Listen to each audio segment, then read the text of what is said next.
sejam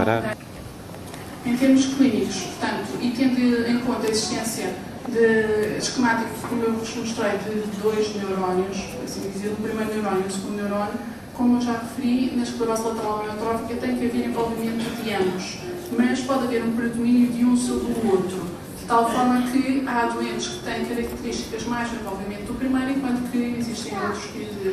têm características mais de envolvimento do segundo. Estas características vão desde, portanto, e muito característico, a falta de força e a atrofia muscular, o facto dos músculos, por perderem a sua inervação superior, saltarem descontroladamente, fibras musculares independentes em cada músculo saltar, as chamadas fasciculações, as queimbras, inclusivamente a nível abdominal e torácico, e a alteração em termos de reflexos, que no caso do envolvimento do segundo neurónio estão diminuídos e aumentados no caso do primeiro. No primeiro existe também uma característica que está presente muitas vezes, que é a chamada espasticidade, ou seja, a resistência que é oferecida quando se manuseia o doente e que depende da velocidade, ou seja, quanto mais rápido nós tentarmos mover esse doente, mais difícil, mais rígidos parecem que os músculos estão. Agora, sem dúvida que o que eu quero aqui deixar expresso é que é uma doença cujos primeiros sintomas e cujo desenvolvimento da doença é de forma assimétrica, que é progressiva e que normalmente o predomínio em termos de envolvimento é distal, ou seja, normalmente são primeiramente afetadas as mãos antes da cintura escapular ou o pé pendente, antes de uma fraqueza mais proximal, apesar de nem sempre isto se verificar. Em termos de diagnóstico, sem dúvida que ao longo do tempo houve vários critérios que se foram modificando.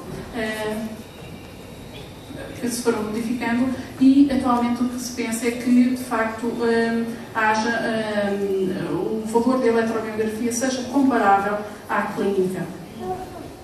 Trouxe aqui, mas vamos passar à frente. O diagnóstico diferencial implica várias patologias, mas o que eu queria deixar expresso é que, de facto, é muitas vezes difícil a quando os primeiros sintomas e, muito rapidamente, só para vos dizer que muitas vezes os doentes, antes de serem diagnosticados, são operados em síndrome canal cárdiaco, depois as coisas não resultam, inclusive podem ser também operados à coluna porque eventualmente haveria uma compressão em nível cervical. Começam programas de reabilitação, inclusivamente fisioterapia, e as coisas não melhoram, inclusivamente agravam. Também a nível do pé, muitas vezes são operados à coluna vertebral. E a mesma coisa acontece quando há uma alteração em termos do timbre da voz, são vistos pelo otorrino e fazem terapia da fala, e também a nível da articulação verbal.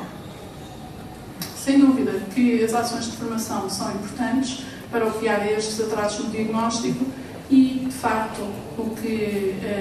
Charcot naquela altura disse, que temos que continuar à procura e que só procurando é que encontramos, e que isso é fundamental para eventualmente conseguirmos dar um prognóstico diferente aos doentes. Isto é ainda muito atual e, portanto, acho que é um caminho. Muito precisa na descrição da doença e uma coisa que é muito importante, que é os atrasos do diagnóstico e as razões por que existem atrasos no diagnóstico. Porque, como percebeu-se também que existem muitas patologias que têm que ser excluídas do diagnóstico antes de ser afirmar que tem uma doença tão devastadora como esta, que leva naturalmente a que haja atraso. Mas é evidente que seria muito importante, nós pensamos todos, será cada vez mais importante fazer um diagnóstico precoce, uma vez que se a doença, como pensamos todos atualmente, terão características genéticas associadas como fatores, é natural que quanto mais depressa se faça o diagnóstico, mais depressa se